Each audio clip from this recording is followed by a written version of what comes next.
este tiene la historia, ¿no?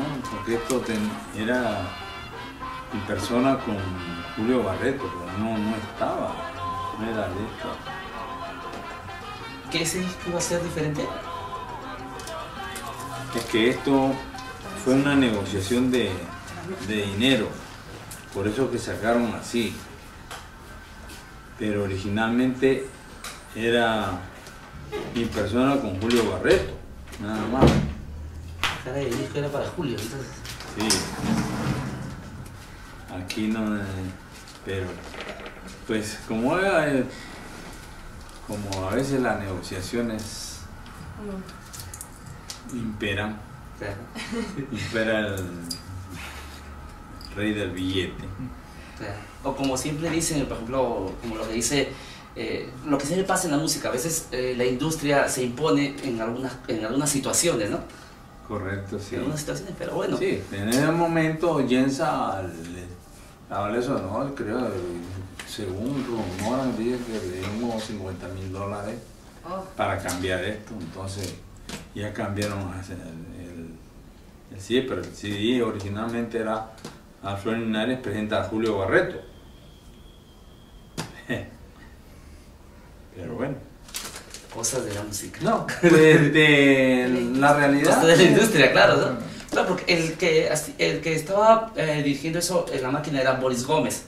Correcto. Y él, pues, manejaba pues una claro. situación. Él estaba en ese momento, estaba muy en el arbolito, pues. El arbolito. Son cosas de la música, cosas de la industria. Entonces, pero esta edición, ¿de dónde es? Se compró en Venezuela ese libro. ¿En Venezuela? Sí, la edición. Sí, la edición del 2006, 2007. Y este es el original. Claro, el original. Sí. Y bueno, se tiene esto porque usted figura dentro de la historia de la salsa. O sea, no solamente, digamos, en la historia de la salsa en el Perú, sino en la historia de la salsa. Sí. Que es muy diferente, pues, y bueno, y no está mal, que hay músicos locales que han destacado en la salsa, en la música del Caribe, pero un peruano que haya destacado no solamente en su territorio, sino en diferentes partes todavía importantes, Venezuela, Colombia, y reconocidos en cualquier parte del mundo. Ese es un agregado especial, y lo cual nos sentimos muy orgullosos, y también por eso lo admiramos, ¿no? Así como Paola lo ha Por visto. supuesto, o sea, he visto un poco que has participado como productor, como director, como percusionista, como pianista, has estado metido en tantos países acá en Latinoamérica, participando en bandas, tus propias orquestas. Es casi todo, la historia de la salsa peruana y la historia de la salsa en Latinoamérica tiene tu nombre recontra escrito. Dios, es casi...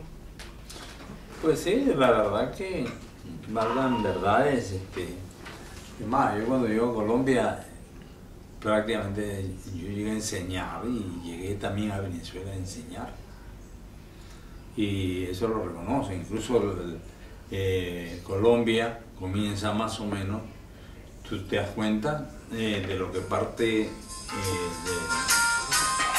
lo que es el pito, y yo traigo un gualú.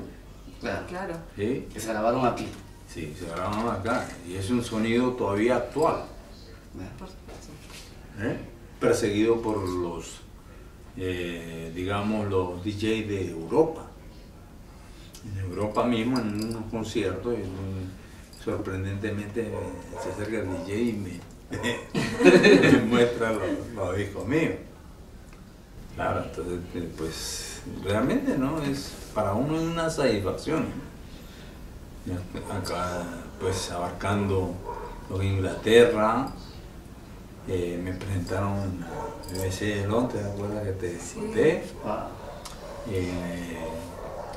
En Francia hay mucho, digamos, euforia, porque incluso hay una muchacha que se llama Sugar on Sunday. Ella es de Burdeos, vive en Burdeos, ella es de Seúl, Corea. Y es una mujer que tiene una colección de la cosa fantástica. Me mostró incluso hasta de los discos que había hecho con Nico Estrada. Wow. Entonces, claro, incluso conocemos el proyecto que tienes con Onda Trópica, ¿no? Que también te señala a ti como un maestro, ¿no? Un gran maestro en toda la información que difunden, ¿no? Y justamente de eso se trataba el proyecto, de traer la música latinoamericana y aportar en este gran proyecto.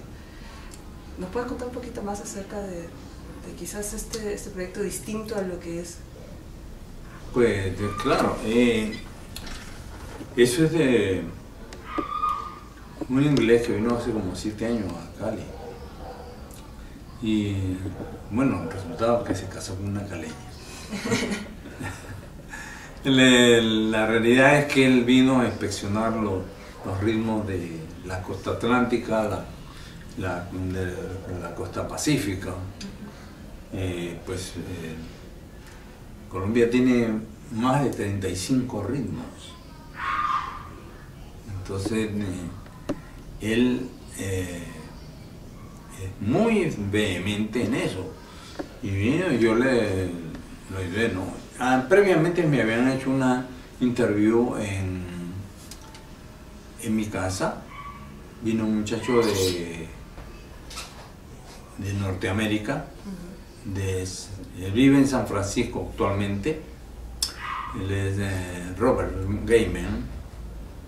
Y entonces él me hace el reportaje, estuvo casi como una semana conmigo andando en Cali para hacer muy detallista, eso. Era casi como un libro esto que se hizo. Y él era también a la vez muy amigo con el de Onda Trópica, que se llama William Holland. Entonces, claro, entonces William Holland busca a Alfredo Linares. ¿Por qué? Porque yo comprendía los idiomas de ellos. Me refiero en el sentido musical, ¿sí? Que pues si trataba de tocar un blues, de tocar un soul, un funk y cosas así.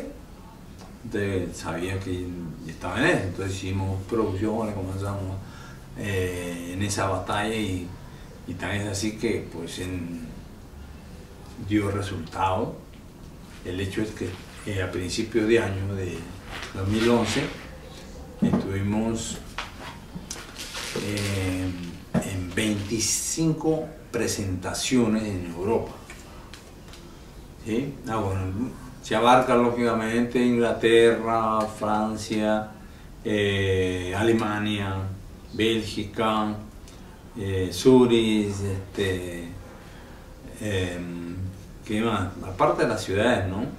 Lógicamente Viena, la República Checa, Grecia, Tesalónica, Atenas, etc. Entonces, pues con él está muy bien cimentado para hacer esta clase de inversiones, porque son inversiones de mucho costo, de mucho dinero. Y claro, como decirle, el engreído de él es Alfredo Linares, para todos los caminos. Entonces se hizo con íconos digamos, de la música, tanto colombiana, y lógicamente me escogió a mí, y yo le daba las pautas, lógicamente yo también los arreglos, también se las hacía, algunas cosas. Y grabamos, creo que fue la última grabación que se hizo para Disco Fuentes. O sea, Disco Fuentes era la sala de grabación y se alquiló, ¿no? Pero William Holland llevó sus equipos en el sentido análogo. Como antes. Y se grabó en directo, así también como se hacía antes. Entonces, pues muy meritorio porque esa clase de inversiones es muy difícil hacerlo. Y con eso hicimos los Olímpicos de Londres después, ¿no? Después de haber hecho esa gira de 25 presentaciones, estuvimos en los Olímpicos de Londres, estuvimos en Nueva York, también estuvimos en Los Ángeles, volvimos, también hicimos Italia. Pero bueno, realmente es muy avanzado para hacer esa clase de empresa, según que lo estaba, digamos, subvencionando también, estaba la empresa una empresa inglesa, British Council creo que es. Entonces, eso, digamos, pues yo lo hago en el sentido de que el momento que si yo no tengo nada con la orquesta, yo, ¿cómo no? ¿Ok? Yo me voy con ellos. ¿Y cómo fue interactuar con las nuevas generaciones en este proyecto? Porque parte de esto, del proyecto era justo juntar a los maestros con parte de la nueva generación, ¿no? Música electrónica, hip hop. ¿Cómo fue la experiencia? Pues justamente, ¿no? Hay el contraste, porque lo que hoy en día es, pues, todos los que están grabando es en sentido digital, casi. Y pues el sentido digital quiere decir que hay mucha facilidad, la facilidad del computador. Entonces vas tú solo, incluso puedes grabar cuantas veces quieras y pues si te equivocaste hasta el computador te lo arregla y cosas por el estilo. Ahí la diferencia que pues se ve con lo que uno hacía, que era la música en vivo, en directo, con la fuerza pues, que se requería en ese momento, la preparación tanto también de los músicos, ¿no? O sea, no puede decir uno solo, estamos hablando de un grupo de personas. Y yo las producciones mías las hice mayormente acá, incluso lo hice alquilando la sala de Discos Virrey, que ya, por cierto, ya no existe. Que era en San Isidro. Exactamente. Y usted habló un momento de este proyecto y lo que él decía de interactuar con jóvenes, pero también es tener un espectro más amplio de la música. Usted habla de ritmos como blues, funk, que tuvo que poner, y no por ser un engreído de este productor, sino por ser un músico que de repente tenía una visión más grande para la música. Y entonces, en ese sentido, ¿cómo asumir, o sea, todos estos sonidos nuevos, integrarlos? ¿Cómo fue ese trabajo, o sea, de desarrollar una música, de repente con un carácter, algunas cosas regionales, modernas otras, pero en este siglo, en el siglo XXI? Sí, claro, cómo no. De hecho, se efectuó lo que se llama la fusión. El efecto fusión quiere decir que mayormente se está unando un ritmo con otro para hacerlo. En este caso, que se hizo con onda trópica, fue por el efecto de la cantidad de ritmos colombianos que hay. Y hoy en día se está abriendo, digamos, como una puerta en Europa para la cuestión de la música de fusión, así, pero lógicamente el tinte colombiano, que es la cumbia. Entonces hoy en día eso agarró mucha fuerza. Y lógicamente el aspecto latino también incursionado muy bien, porque la producción que hicimos fue con una cantante también inglesa, ¿sí? Alice Russell, y comenzamos a hacer ciertos tintes latinos para que entonces, y la gente lo aceptó. La prueba está en que 25 presentaciones full. Es increíble. Buenísimo. Cosas que a veces no sucede en mismo Colombia, ¿no? Porque a veces a veces hay cierta ingratitud para la cuestión de la música, pero... No, o es propio de un buen trabajo también.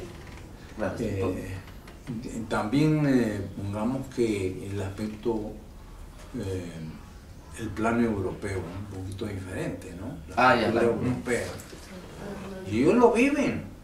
Que no bailan como el latino, ok, pero ellos están bailando y la están gozando. Sí, ya sea soul, o latino, cuando ellos sienten la cuestión del tumbado que decimos y el goce latino, ellos se ponen eufóricos y se la gozan. Usted habló hace un momento de que cuando ahora lo escuchan, 2010, escuchan sus discos, esos DJs, escuchan un disco, Yo Traigo Bugalú, esas cosas que usted hizo hace casi 50 años atrás, pues 40 y pico de años atrás, lo ven, suena bien y dice usted que suena moderno, ¿Cómo era el panorama mediados de los 60s para marcar un quiebre en la música que se hacía en ese tiempo en el Perú, que era la música tropical, bien hecha, buenos grupos, estaba mucho más serio todo, pero una música bien hecha, pero un poquito más, digamos, elemental. No es que sea mal, es más elemental, sino, claro, pero romper, hacer el quiebre ahí, o sea, ¿qué le pasó a esos músicos para hacer esas cosas en ese tiempo? 66, 67, 68. Vea, ¿cómo fue eso? Hay que expresionar el aspecto comercial de esa época. En esa época, digamos, al que estaba metido en una producción de una fábrica, no le interesaba que tú des calidad. Claro. Lo que le interesaba era que tú le dieras cantidad. La industria otra vez. La industria, sí, y él es el genio, y yo hice grabar a fulano de tal, y eso fueron un récord de venta, el disco de oro ganando y todo eso. Entonces, pero en ese momento uno no pensaba en eso. Pero ya estaba uno estructurado, como para decir, porque yo estaba en un conservatorio, ya las miras de uno era mucho más adelante. Y tan es así, por eso que hoy puedes poner pues un disco de Alfredo Linares de aquella época, como lo hizo Paola, por ejemplo, Yo Traigo Bugalú, y se lo goza ella arriba también igual. Tan es así que hay un muchacho peruano también, hay que darle crédito, se llama Alex el Maestro. Él me manda por el correo un tema que justamente está acá, se llama Nadie Sufre. En el de la máquina. ¿Sí? Sí. Y me manda con el video de la salsa, o sea, el salón de baile. Y tuviera cómo se la goza la gente. Eso es Nueva York. Entonces, quiere decir que el potencial está probado. Bueno, acá también la descargas, pones Tiahuanaco, Machu Picchu, y la descargas Ser Loca, 1500 personas bailando y normal, y gozando. Por eso, bueno, ¿eh? lo que siente uno en sus discos, por ejemplo, algunos arreglos que no son habituales a los de ese tiempo. La parte de los vientos, la percusión, el tumbado del piano, que es diferente a los pianistas que tocaban en ese tiempo. Bueno, una cosa más estilo, tipo, no sé, los pianistas eran más estilo como Lino Frías, una cosa así. No, pero usted era otra onda. Claro, ¿qué impone usted para ese desarrollo del piano en el Perú? Bueno, es que el Lino Frías, pues, con todo respeto, es un punto de referencia para muchos pianistas, ¿no? Yo creo que sí, no, claro. ¿Verdad? Entonces, digamos, dentro de cuando estamos hablando de lo típico, ¿sí? Pero ya cuando uno estaba haciendo música, ya uno estaba muy, digamos, un pie adelante con la cuestión del jazz, el bossa nova, todos esos ritmos ya uno los manejaba muy bien. Entonces, tan es así que tú tú te das cuenta, en Linares Blues. Ah, wow. ¿Cuándo fue grabado? Es composición suya, ¿no? Claro, composición mía. Y entonces, pues, hay que hay que darles el mérito también a los que intervinieron. ¿Qué músicos trabajaban con usted en ese tiempo? En esos discos. En ese momento estaba Tomás Oliva, estaba... ¿Trompeta? Sí, trompeta, que está ahorita en Nueva York también, peruano. Él vino, creo, con la Fania en alguna ocasión. En el 95 vino. Ajá, entonces él era el primer trompeta. Uno escogía por sonido, ¿no? Estaba Felipe Villús, estaba Osvaldo Díaz, Rolando Brecha, ese era los cuatro trompetas. ¿Sí? Entonces, imagínate, no estamos hablando y ni estábamos copiando a nadie, estamos haciendo una versión original. ¿Sí? Pues en este caso, obviamente el ingeniero Guerrero tenía mucha visión y sabía de lo que pasaba afuera y sabía que lo iba a comerciar bien. Porque entonces, ese disco lo he encontrado yo en toda Latinoamérica, incluso incluyendo Panamá, ¿sí? Centroamérica, México, de ahora de México. Tengo un poco de correos que siempre me mandan, decir que cuando voy para allá, pues así, ¿no? Pero justamente eso es lo que me parece lo más rico de la música de Alfredo Linares, que sigue siendo muy universal. Está tan bien hecha que no la remites a una sola época, ¿no? Sino que la sigues gozando ahorita, sigues gozando la música de Alfredo Linares. Claro, tan es así que en las giras de Europa siempre se montó Yo Traigo Bugalú. Y con el Yo Traigo Bugalú fue que me presentaron la BBC de Londres. Y claro, me imagino que eso lo han masterizado, porque el sonido que salía en ese estudio era fenómeno, tremendo. Y usted dice, Manuel Guerrero, el dueño de MAG, dice que tenía una visión para la música. Entonces, esos discos se hacían buena parte para el mercado internacional, porque era como lo que muchos dicen, un producto de exportación, o sea, por la calidad.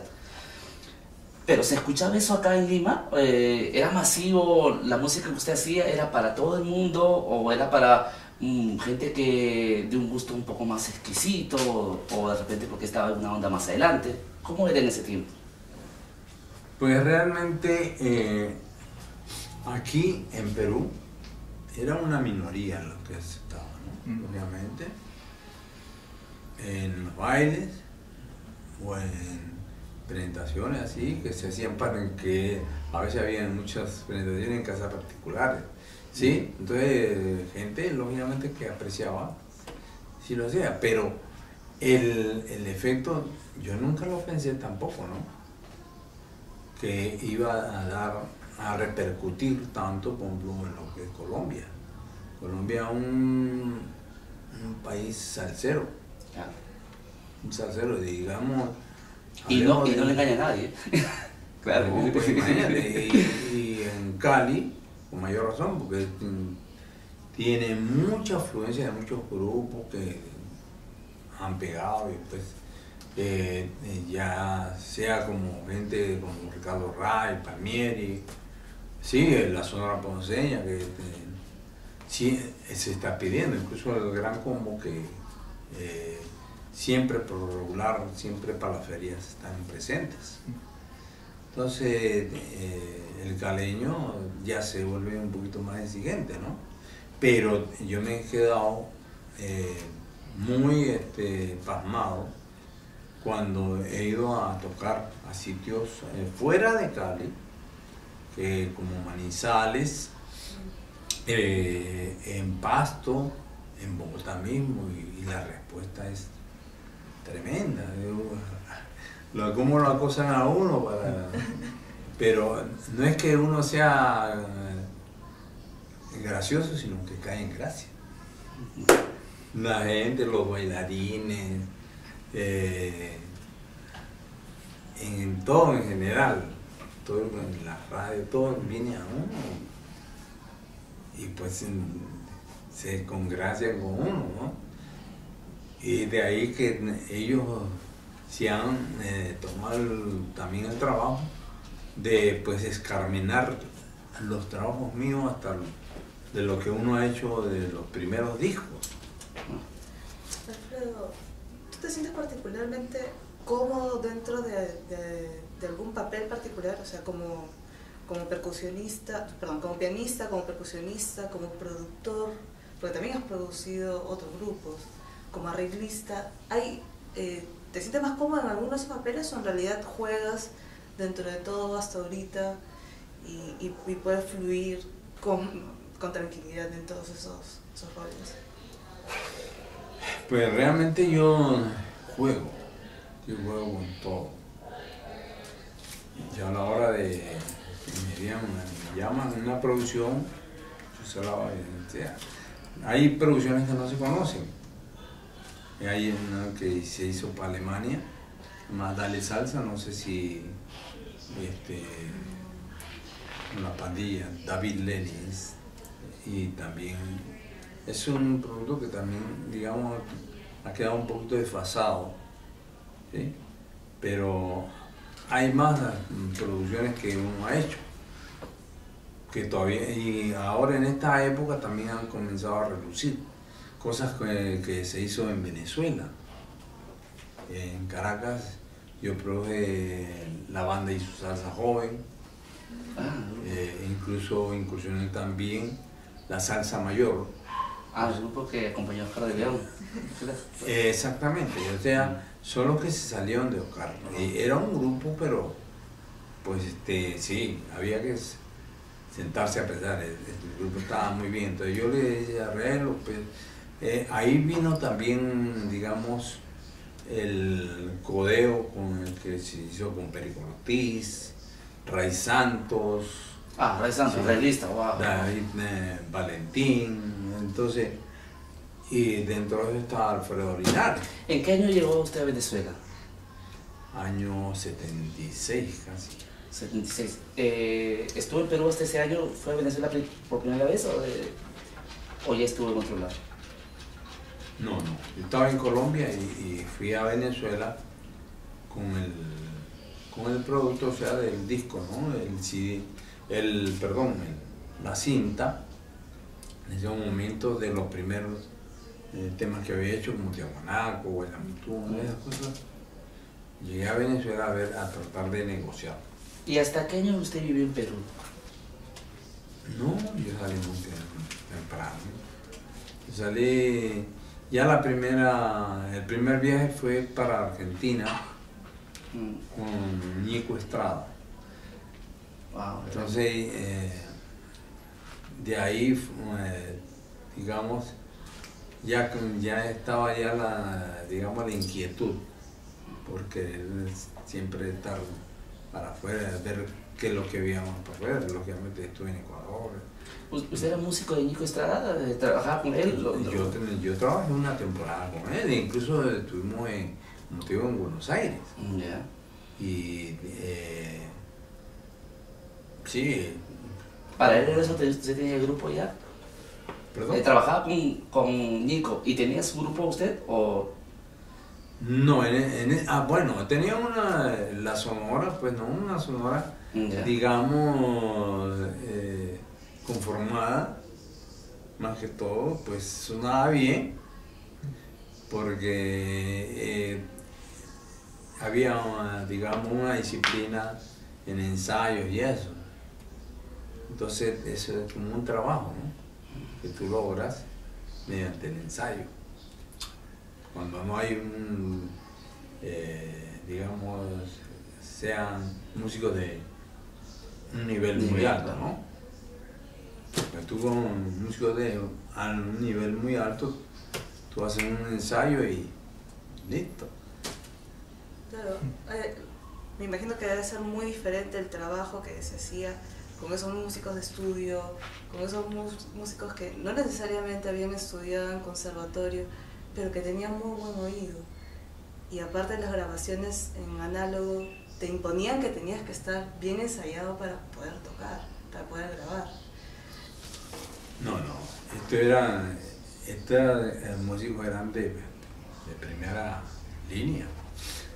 Tomás Oliva era el primer trompeta de la Sinfónica, el segundo trompeta también era el trompeta de la Sinfónica. Con gente que es como cuando tú lees igual una lectura, ¿no?, literal. Nada de eso, gente se leía perfectamente. Entonces, en el aspecto, los que, digamos, por lo regular siempre, a veces había cierto profesionalismo, pero más popular, digamos, eran a veces los cantantes, más que todo por don natural. No tenían una preparación, digamos, de música, pero a raíz de la experiencia se hacían músicos.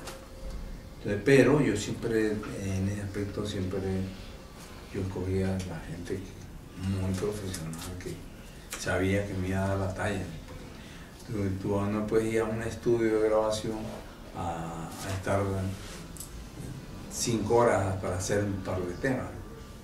Eso era que, imagínate, Tiahuanaco, pongamos, se hizo en la tercera toma. Primera vuelta, segunda vuelta y en la tercera queda. Se acabó. La cuestión es que los arreglos tienen que estar bien estructurados, bien hechos. Es así nomás. Sí. Y ya, pues, lógicamente uno la inquietud de la escritura, ¿no? Querer escribir algo propio. Claro, y como usted... maestro, disculpe, ¿podemos hacer un stop de 2 minutitos? Ya. Un momento. Paulita, por favor. 2 minutitos nomás. Te dejo mi cámara. ¿Esto qué es? El sonido que usted tiene en esos discos, o sea, no era lo que habitualmente se hacía en los demás grupos, digamos, que le llamaban tropicales o le llamaban.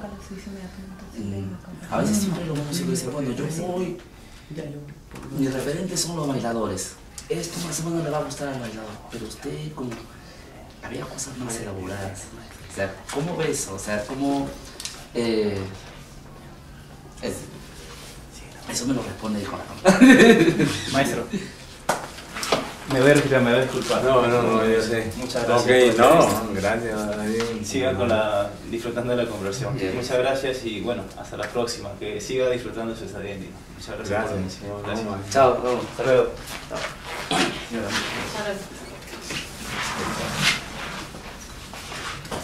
Hay que ver la Paola. Porque ese es algo bien. Yo escucho los discos y digo, wow, estarían bailando eso acá en Lima en ese tiempo. ¿Cómo sería? También, como veo, o sea, qué cosa se escuchaba en ese tiempo acá, si de repente funcionaban los discos de Bugalú acá, cómo era el público acá, o sea, para poder hacer ese sonido que usted tenía en ese tiempo. Vamos. Ahora vuelve la pregunta. Oye, usted mismo sé. Estamos hablando, cómo usted hacía su música, teniendo como referencia el público al que iba dirigido en ese momento. Pues la realidad, yo estaba consciente, ¿no? En ese momento, porque lo que en la vivencia aquí en Lima era la influencia de los compadres, exactamente. Sonora Matancera. Bueno, Sonora Matancera también, lógicamente. Los ahijados, eso es lo que se bailaba aquí en Lima. O sea, había esa inclinación del peruano a la rumba. Pero después eso se viene, digamos, transformando y desechando. Yo, lógicamente, mi línea yo no quería quebrarla, ¿no? Yo lo sentía. Entonces, de ahí que las producciones que yo hago, a mí al principio yo las tenía que trabajar bastante. ¿En qué sentido? ¿Sí? porque lógicamente en el aspecto musical, no, tú no podías poner una nota de más ni de menos. Entonces, y ya lo asimilado, como te digo, porque yo nací en barrio. Ya. Yo soy de Barrio Salto. Claro. Entonces, con mayor razón, mi familia tenía esa tendencia a la rumba, ¿no? Y los discos que en esa época se sonaban, el Trío La Rosa, como estamos hablando, ¿no?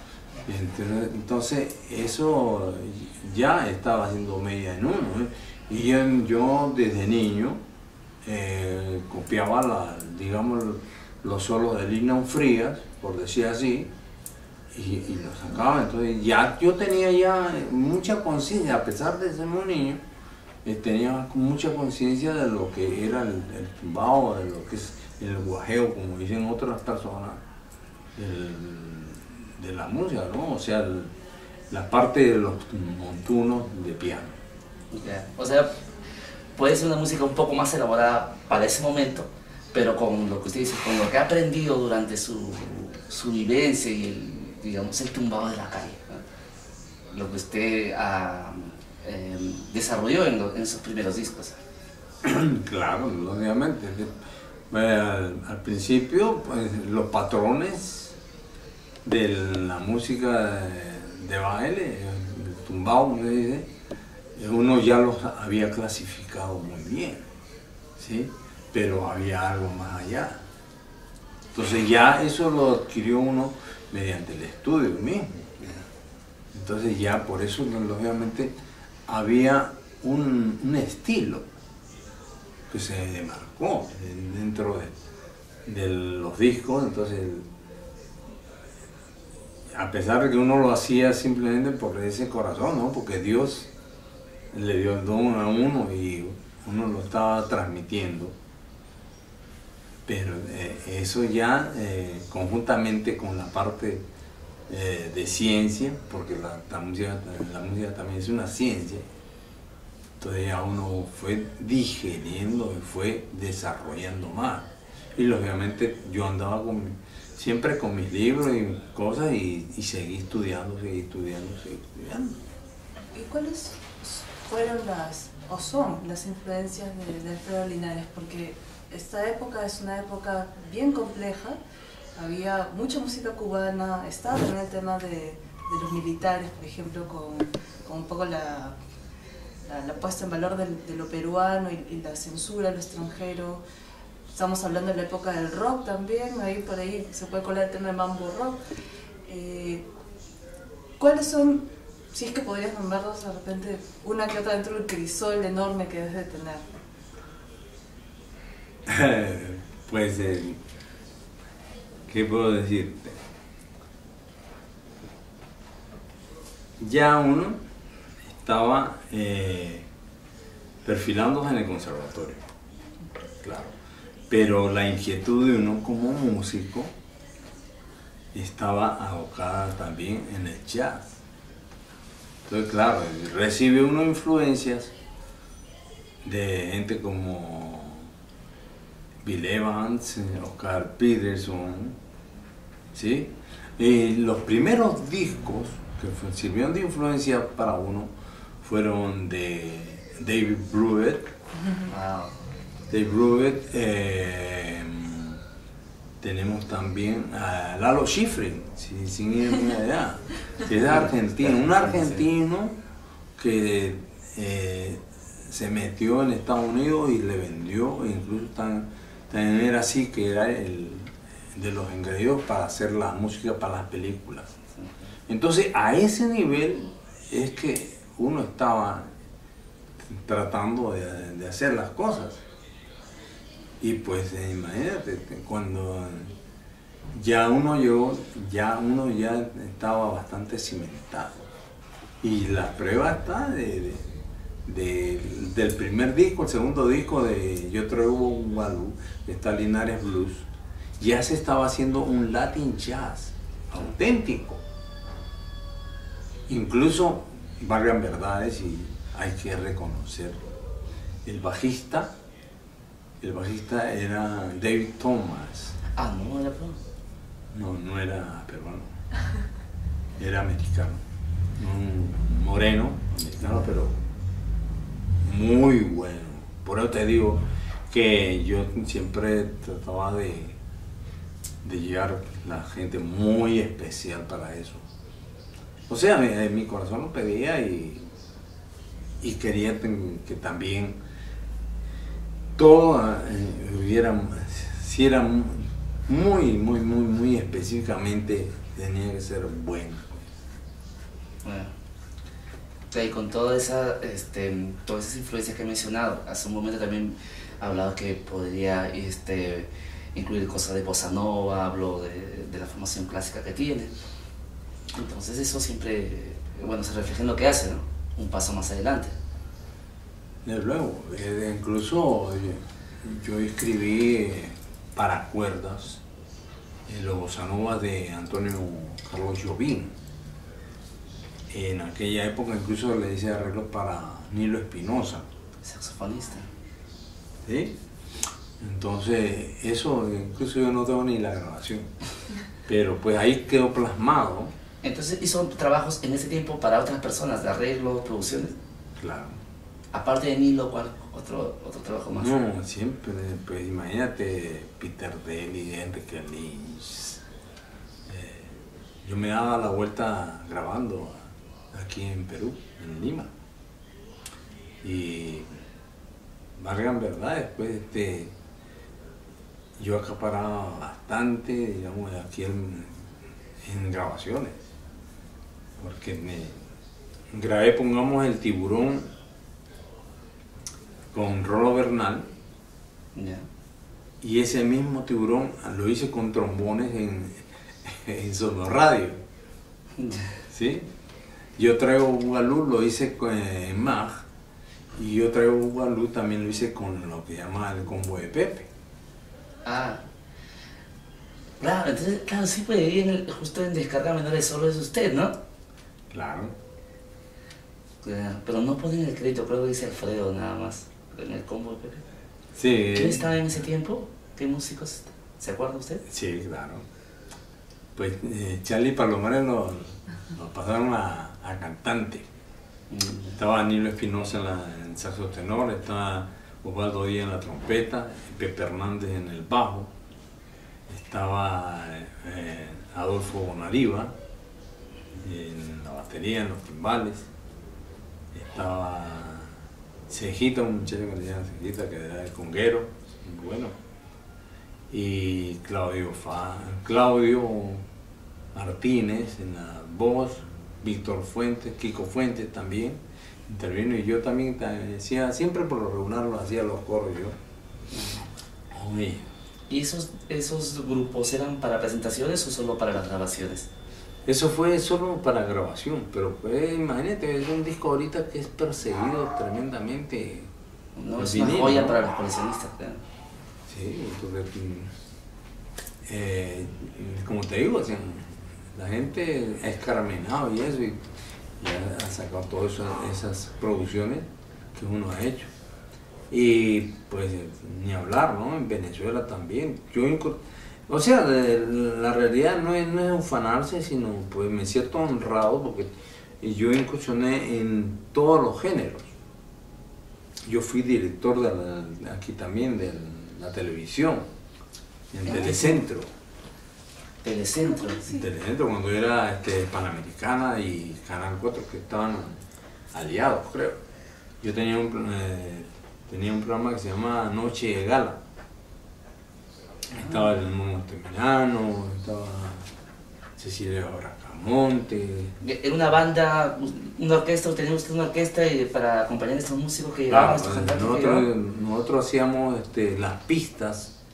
Entonces incluso la gente creía que era importado. Creía que era el mismo grupo. Que las pistas eran traídas de Estados Unidos. Y no, nosotros los grabamos en Yensa. Y pues todo, por la misma experiencia, ¿no? Porque llegamos a tratar de hacerlo en el mismo set de televisión y no se pudo. Porque pues lógicamente tiene que tener un acondicionamiento. pero pues ellos querían portear, bueno, vamos a hacerlo, pero ya se convencieron, tuvimos que agarrar y llegar a alquilar los estudios de Yensa, y de ahí se hacían las pistas. ¿Recuerdan qué año fue eso? Año 74, creo que, algo así, por ahí. Telecentro. Claro, porque yo a la vez grabo el Mambo Rock en esa época en Virrey. Y ya renuncio a la televisión y me fui de nuevo para Colombia. Y bueno, y habiendo tanto por hacer acá, teniendo lo de la televisión, teniendo las producciones, la opción de quedarse, ¿por qué no se dio? No, porque realmente había ya la inquietud como cualquiera, de llegar siempre a la meca que era Nueva York, ¿no? Entonces, es más, yo lo animaba mucho a Kiko Fuentes, que pues una voz extraordinaria, y quisimos llegar a hacer eso, pero él al final se retractó, no quiso. Entonces, no, yo seguí mi lucha solo, pero llegué siempre a países, en Panamá, pongamos, salgo y me doy con la sorpresa que Padisco había sacado el disco del Tito y ciertas cosas, ¿no? Y él, de hecho, el músico panameño, pues respetándolo a uno, ¿no? Y eso. Entonces, Caracas, yo trabajé con Bio Caracas Boy, que es otra línea, ¿sí? Pero pues me estaba dando muy buena solvencia, me estaba dando muy buena estabilidad. Cuando salió de Perú, el primer país que usted se estabiliza, se queda, ¿cuál es?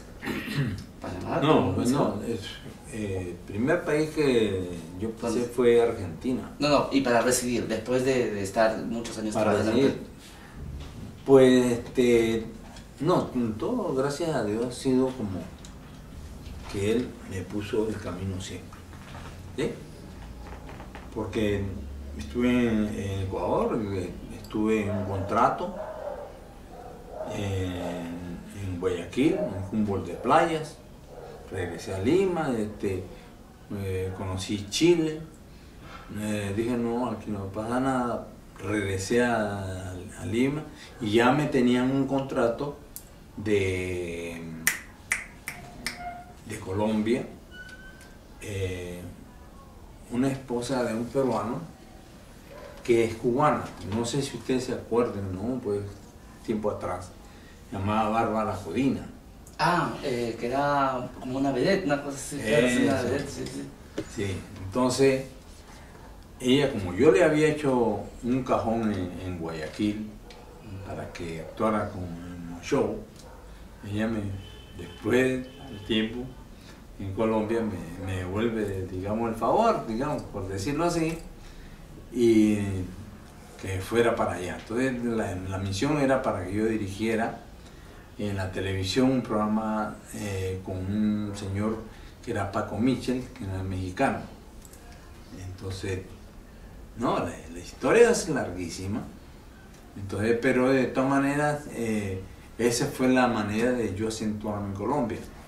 Ya en esa época, yo tenía, fíjate, para que veas cómo son las cosas de Dios, tenía 5 días para salir del país. Y esto que la gente muy amorosa, la gente de administración del gas, ¿no? Referente a la cuestión de papeles, dijeron, no, pues sí, hace un contrato, así prácticamente.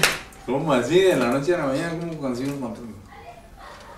Fíjate que faltándome, ¿qué? Como 4 días, yo estoy bajando por la Séptima, que es una vía muy especial allá en Bogotá, y voy bajando y cuando yo escucho música, ahí me suena sabroso eso. Entonces entro a ese grill, el Grill Miramar, y había músicos tocando jazz. Entonces pues me invitaron. Automáticamente, pum, quedé en la plaza. El contrato. Y daba la casualidad que el pianista se tenía que ir porque había sentado, él se iba para un contrato en un crucero. Entonces pues, todo muy bien marcado, ¿no? Estuve en el Hotel Tequendama también, ahí acompañé a Leo Marini. Wow, grande. No, pues yo me he acompañado también a cantidad de gente. Y ya de ahí prácticamente fue que me hacen ya el contrato para ese grill. Entonces fui a Venezuela, a la frontera, a cambiar los papeles, ya como de negocio. Entonces ya comencé. ¿Y se quedó un tiempo en Venezuela? En Bogotá. Ya. Hablando de Bogotá. Entonces de Bogotá es donde un amigo peruano me dijo, no, es que tú si no conoces Cali no has conocido nada. Claro, entonces pues la curiosidad y justamente llegué para unas ferias y claro, me llamó grandemente la atención. Yo nunca había visto una cosa así. 5.000 personas o 7.000 personas bailando en una caseta. Eran estos lugares de fiesta. En esa época, eso era lo que la feria, por lo regular, se hacía en casetas. Y eran pues sitios, ¿no? De muy populares, pero gente viendo rumbear a 5.000, 7.000 personas, algo increíble. Y en los grilles que tenían en Cali, eso era todos los días bailando la gente. Claro, ha cambiado un poquito la fisonomía de eso, pero igual la gente de Cali hay que respetarlo. Ellos son rumberos por excelencia. ¿Y de ahí fue para Venezuela? Claro, de ahí fue ya que estoy un tiempo. Hay ciertas cosas en el camino, pero sí, de ahí ya yo hago producción en Colombia. En Bogotá. En Bogotá hago el Cachumbembé. Los salmos de 45. Sí, está en 45. Sí. ¿Ese más o otro disco más? ¿Eh? ¿Ese otro disco más que hizo en Bogotá en ese tiempo? Sí, yo grabé también en Bogotá, pero aprovechando que estaba Kiko Fuentes. Ah, el cantante. Entonces, claro, él estaba identificando a Alfredo Linares. Y lógicamente, pues la voz de Kiko Fuentes es muy, muy excelente, realmente. En el libro de la salsa, César Miguel Rondón menciona, en un capítulo dedicado a la salsa venezolana, menciona todos los grupos importantes de Venezuela. Y aparte hace mención a los grupos, digamos, alternativos que hacían salsa de verdad. Y él se refiere a un disco, dice, que pasó desapercibido, pero que tenía la calidad de ser uno de los mejores discos producidos en ese tiempo. Y que pasó desapercibido. Y menciona el disco Alfredo Linares, Salsa de Verdad, con algunos músicos de tu grupo Mango. ¿Cómo fue la historia de ese disco, Alfredo? Bueno, eso viene por la influencia colombiana, ¿sí? Ya habíamos hecho el disco de El Mambo Rock, que te digo que estaba aquí después de la edición de la televisión. Aprovecho, entonces invierto y me llevo ese Mambo Rock a Colombia. Automáticamente fue tremendo. Y cuando esto ya después por influencia del Mambo Rock, manda a Evelio Álvarez, que era el dueño de Fonodisco, y le manda a grabar. Entonces le digo, no, vaya, este es algo seguro. Pues, imagínate, en un momento. Y ahí fue como me craneé de eso, de comenzar a hacer los arreglos en una maleta. Hacía los arreglos. Todavía no estaba, vivía en un hotel. y así fue como... Ya había hecho con el grupo Mango, había hecho grabaciones.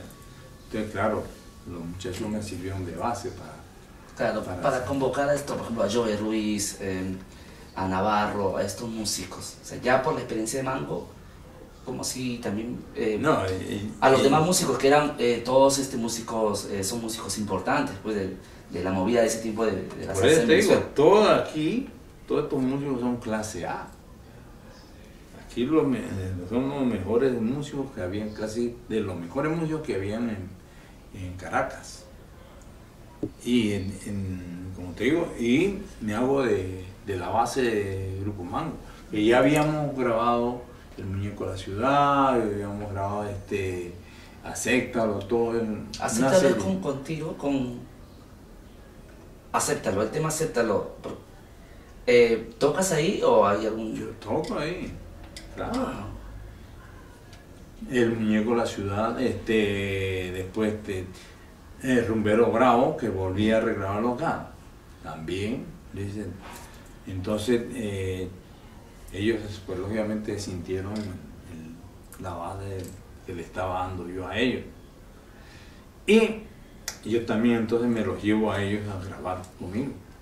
Toda la base rítmica, sea Cheo Navarro, Argenis Carmona, Bajo. Gustavo Quinto, que era el conguero. Estamos hablando también de Gamboa, Luis Enrique Gamboa, que era el vocero. Y Pucho Escalante, el trompeta también.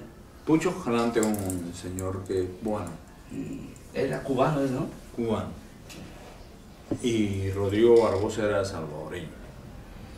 ¿Y en ese tiempo ya formabas parte de la noche salsera caraqueña? No. En esta época la salsa tenía mucha fuerza en Caracas. ¿Y eras tú parte de esa noche? ¿Tocabas muy seguido en ese tiempo con ellos? ¿Tenías tu grupo? ¿Cómo era en ese tiempo? Que era el boom de la salsa también en Venezuela. Sí, correcto. Pero, ¿qué es lo que pasa? Comercialmente, Billo me manda a llamar. ¿Sí? Yo ya había estado, ya había entrado contratado. Billo Caracas Boy. Entonces, yo estaba trabajando ya en un nightclub contratado. ¿Sí? Era muy... pero bueno, para hacerla más corta. Entonces Billo viene hacia mí. Yo me dio pena, a la colombiana, o sea, vergüenza, ya porque ya era la tercera vez que me estaba diciendo. Entonces dije, no, yo voy a ir, porque no puede quedar mal.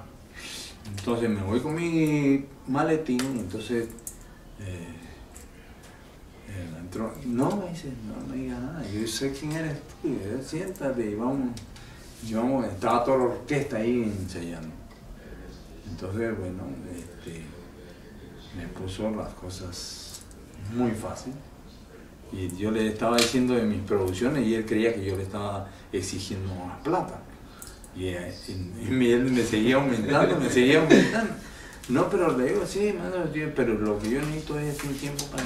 No, yo sé que está la vida difícil, que por ahí... Llegamos, claro, obviamente, cuando me habla de la cifra ya, yo dije, no, yo no puedo pegar para ningún sitio más. Entonces yo preferí quedarme con Villa, me dio la estabilidad del caso. Era una institución muy respetada allá. Claro, pero ya era un privilegio estar con Bios Caracas Boys, porque Ya estaban incursionando, lógicamente, dimensión latina. Claro. La dimensión latina estaba fuerte. Y sin embargo yo alcancé a hacer algunos conciertos con Mango y alternando con la dimensión latina, con Justo Betancourt, con pues... Alfredo, has estado en todas las historias de salsa en toda Latinoamérica. Una vez cuando vino a Alberto Santiago el año 95, y él me dijo, hablando de música, y me dijo, oye, ¿y el Inca? ¿Se refería a ti? Y yo no sé, Alfredo Linares, sí. Ah, le digo, yo no vivo acá. Le digo, sí, bueno, yo sé que no vive acá, me dice. Pero sí, tu paisano es bien requerido. Y me habló que Pilar Conde Rodríguez te pedía siempre a ti. ¿Cómo fue esa relación con los músicos que venían de afuera cuando llegaban a Venezuela o en el tipo o donde estabas tú, no? ¿Cómo fue esa relación con todos los grandes músicos? No, pues daba casualidad que pues eso creció, ¿no? Eso fue creciendo porque hubo un momento que hicimos con Picón de Rodríguez, hicimos intervención en la televisión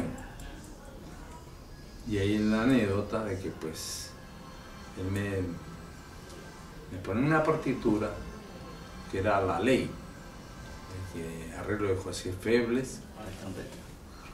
Entonces tócame la intervención, entonces la toqué,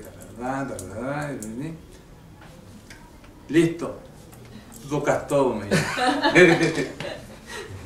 Suficiente, dijo. Sí, claro, ya se dio cuenta.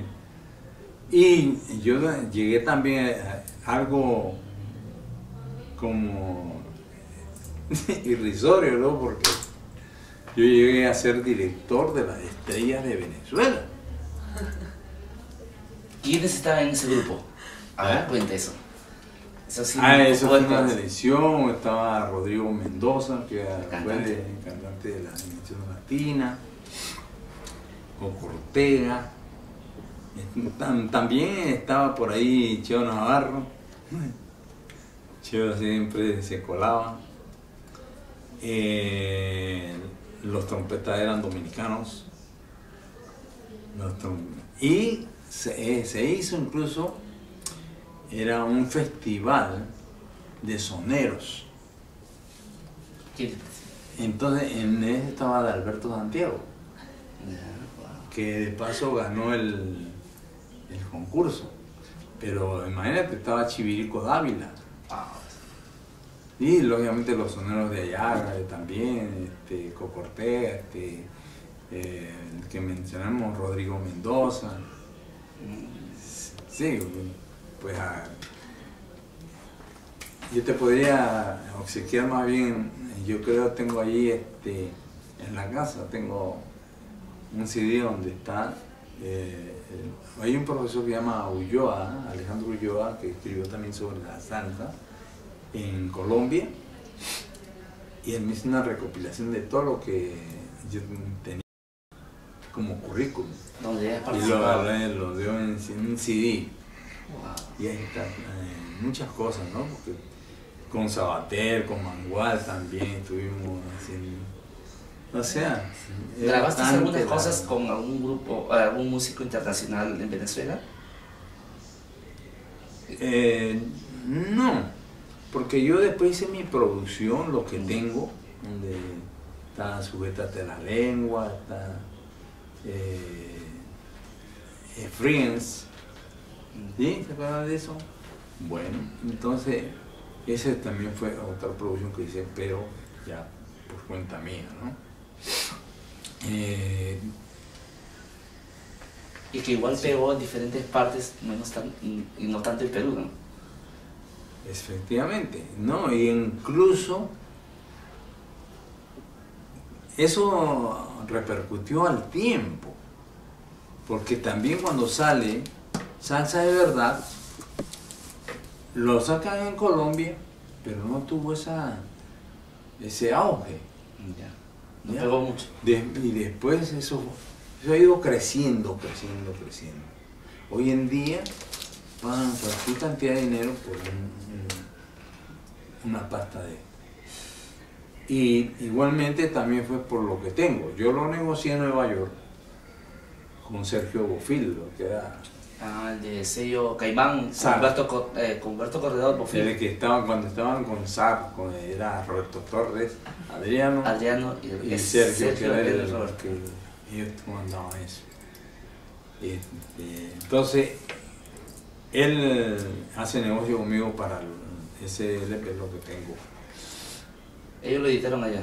Sí, eso también fue creciendo porque yo lo voy poniendo en Venezuela con Belve y no le dieron la importancia del caso. Pero como te digo, después eso creció y yo vine después a negociar ese LP como 2 o 3 veces. ¿Acá Lima? En Colombia. Ah, O sea, la gente después al tiempo aquilató lo que se había hecho. ¿Sientes que más son quizás nuevas generaciones las que han descubierto, entre comillas, tu música? ¿O es que para que haya esta postergación, digamos, de la acogida de la música? Pues, a ver, yo tengo una cosa que es muy particular y extraordinario, porque yo he encontrado gente muy joven con la afición de los discos y me mencionan los discos. ¿Sí? Tan es así que ahora que estuve en la Feria de Manizales tocando con la orquesta, ellos pidieron el repertorio, me pidieron de Desconfianza, ¿sí? Yo traigo un bugalú de caso, ¿no? Lógicamente los más nombrados siempre Tiahuanaco y Mambo Roque, eso no se puede dejar de tocar. Entonces, sí, a uno le sorprende en todas las partes que he ido de Colombia. Pero hay, como dicen allá, pelados, o sea, chiquillos que están enterados de la música de uno. Y a lo largo, bueno, desde el tiempo que estás radicando ahí en Colombia y con todos los viajes, ¿siempre te has mantenido en contacto con los músicos peruanos, los salseros de acá? Pues, ¿O te cuento, siempre hay algo, ¿no? Pero muy poco realmente, porque el mercado de Colombia es como de ahí, ahorita digamos, Cali se constituye como un centro de atracción para todos los, digamos, que están incursionando en la salsa, ya sean los solistas, pues como Adalberto, Cano Estremera, Carrión también. O sea, ahorita eso es lo que está todo el mundo quisiera estar en Colombia. Lo que pasaba en la época que estaba yo en Venezuela. Todo el mundo quería estar metido en Venezuela. Entonces, sin embargo, ellos reconocen, todos los salseros están reconociendo que Cali ha sostenido el aspecto de la salsa. ¿Sí? Porque el mismo Nueva York, el mismo Puerto Rico ha decaído. Y sin embargo, prevalece Cali porque ellos aceptan toda clase de producciones. Es más, hay un grupo llamado Sabotaje, que en la feria tenía ya pegado como 5 números. Y acá creo que no lo conocen.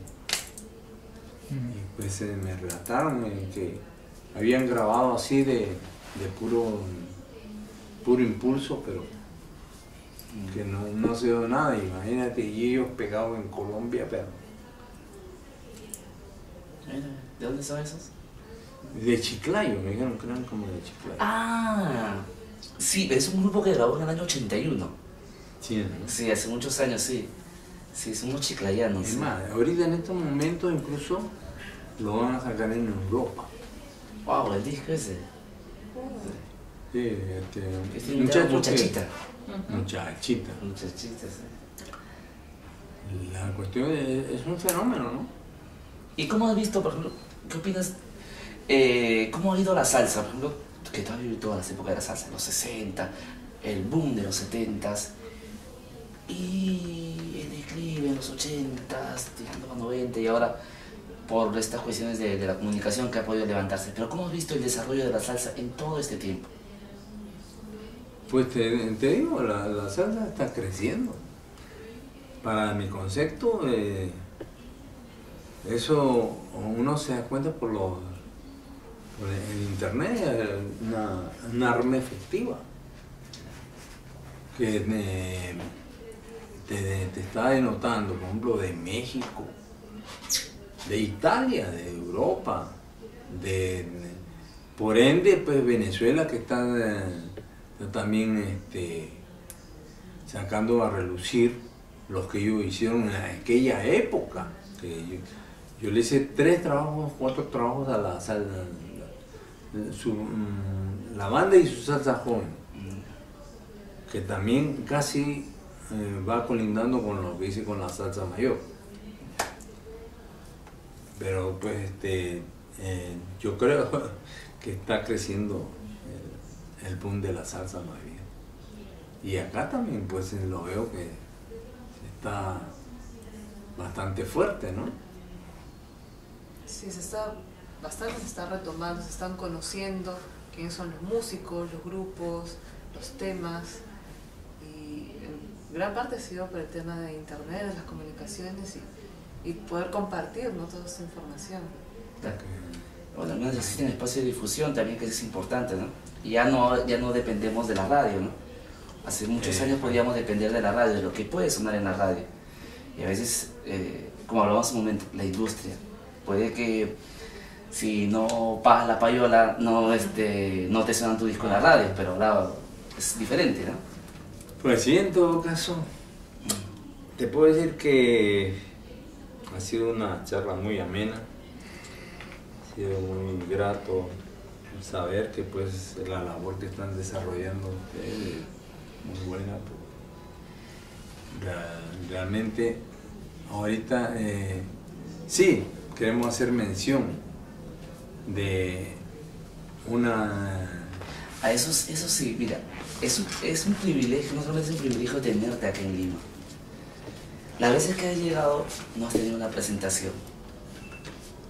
Entonces, se imponía una presentación tuya en Lima. Sí, pues sí, justamente